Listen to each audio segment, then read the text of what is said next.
Kita lanjut aja dulu ya. Nanti mungkin ada beberapa pertanyaan berikutnya yang terkait dengan apa yang sudah kita diskusikan.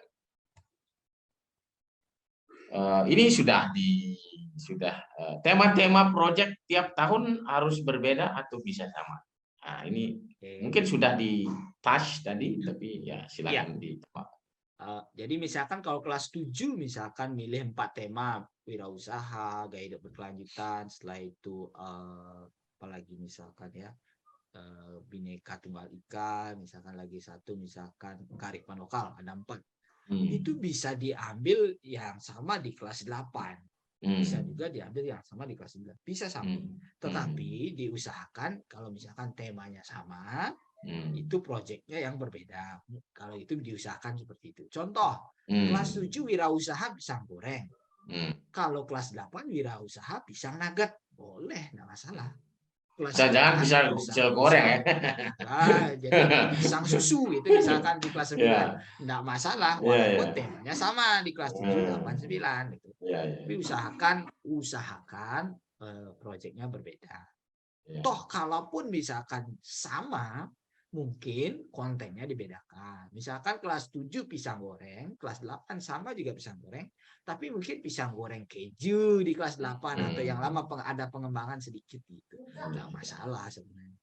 Karena ini sangat tergantung dari sumber daya manusia di sekolah seperti apa, kekuatan sekolah seperti apa, dan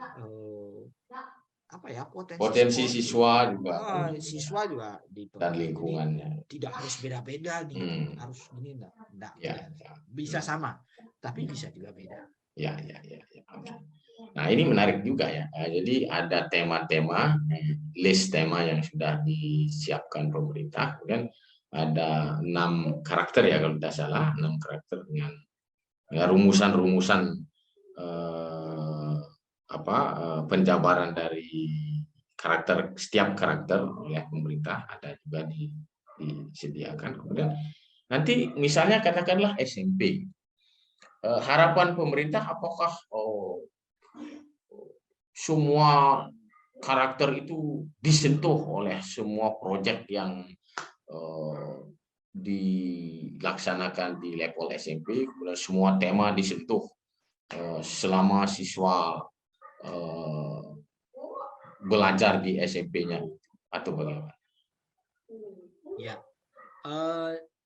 biasanya memang diharapkan semua, tetapi sesuaikan dengan kondisi sekolah.